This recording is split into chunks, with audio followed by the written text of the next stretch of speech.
Picture this. You are standing on the edge of a pier.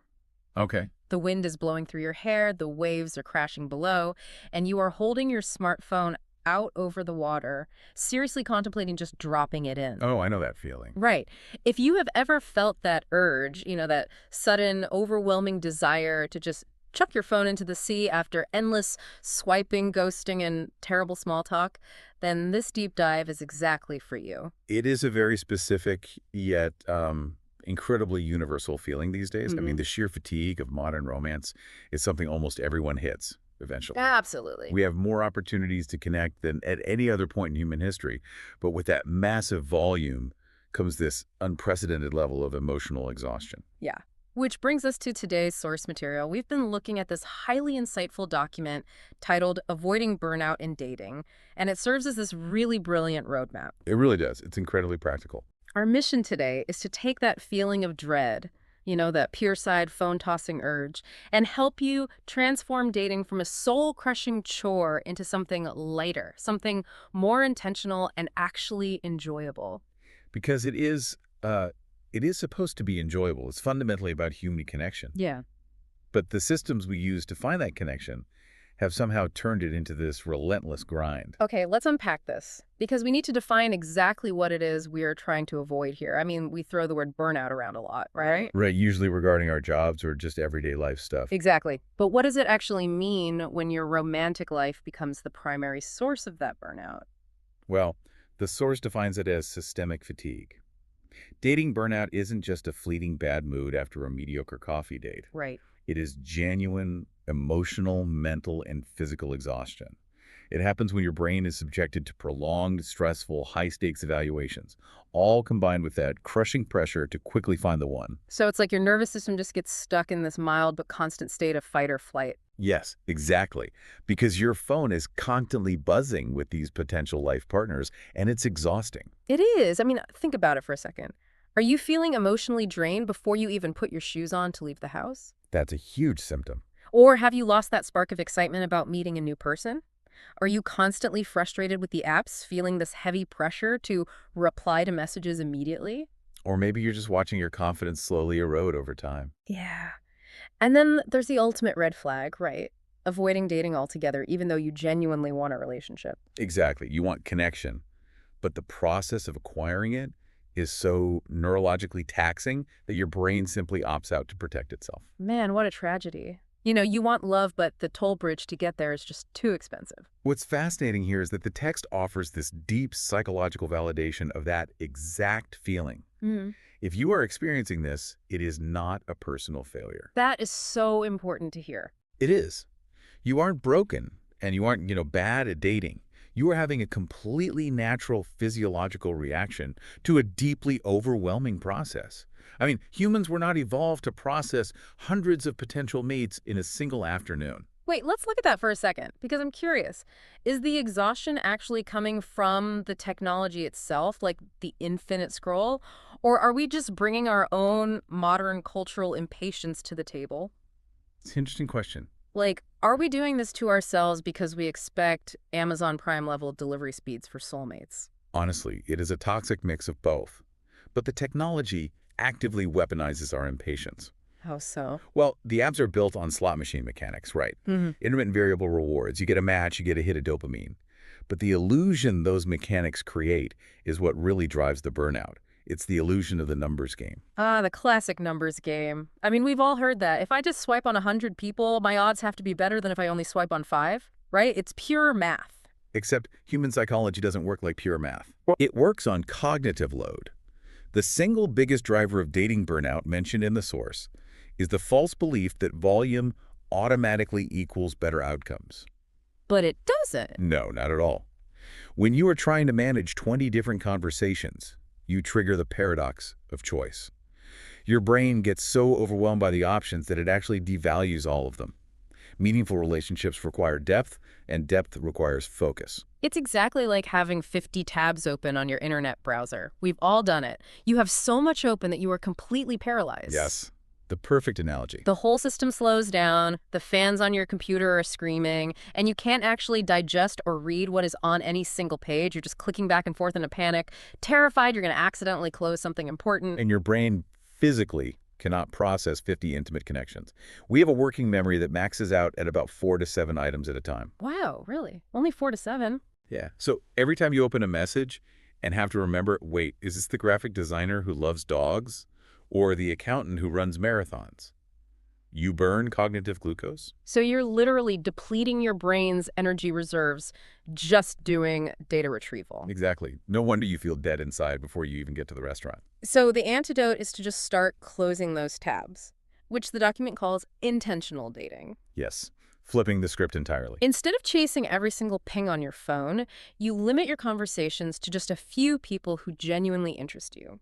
Slower, limited interactions create the necessary space for deeper conversations. It drastically reduces that mental overload. Because you aren't always looking for the next best thing. Right. When you aren't constantly looking over someone's shoulder for a supposedly better option in your queue, you can actually be emotionally present.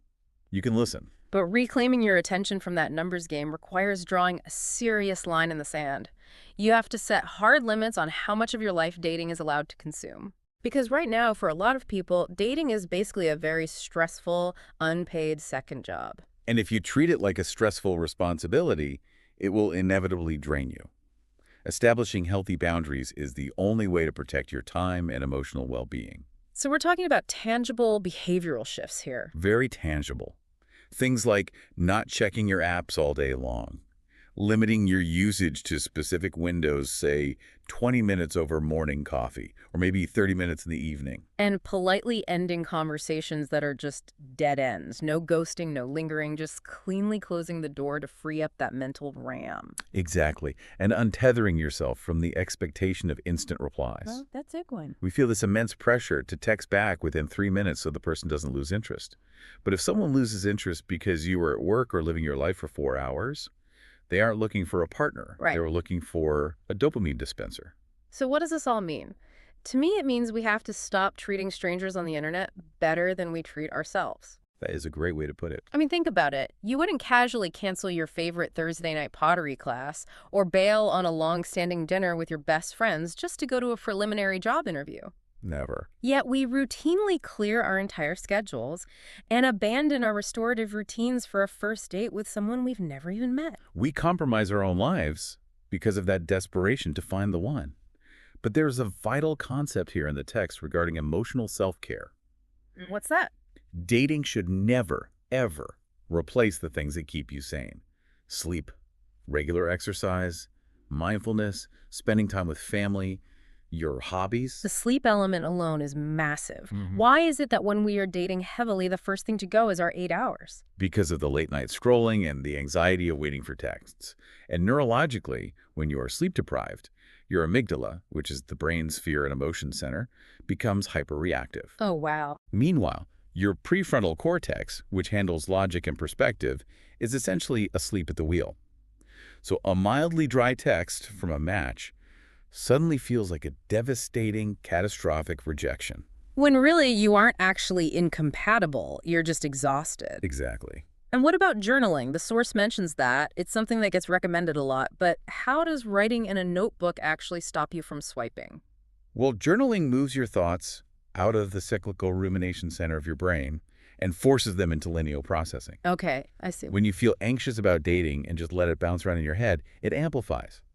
But when you write it down, your brain goes, okay, the threat has been recorded, we can let it go. So it breaks the anxious loop. Right. When your emotional cup is full from sleep, from processing your feelings, from living a life you enjoy, dating becomes an addition to your happiness rather than the sole source of it. Which means you aren't arriving at a date starving for validation. You're arriving to see if this person fits into an already great life, which completely changes the vibe of the actual date itself. Completely. And that leads to the most liberating concept in this entire framework: choosing curiosity over performance. The performance, that's exactly what modern dating feels like. It is a high-stakes theatrical performance.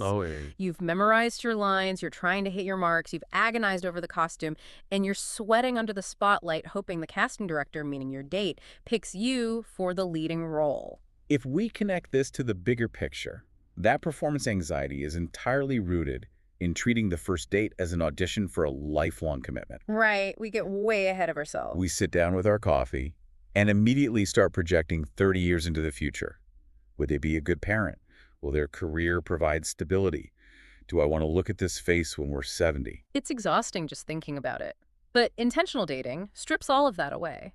It treats the date not as a marriage audition, but as a casual exploration. Just Exactly. a casual coffee catch up with a potentially cool human being. To achieve that, the text explicitly recommends replacing superficial small talk. Yeah. The desperate resume reading of what do you do and where did you go to school with genuine curiosity. Right, asking better questions. You ask questions that reveal the actual person. What inspires you? What brings you genuine happiness? What are your overarching life goals? What values actually matter to you?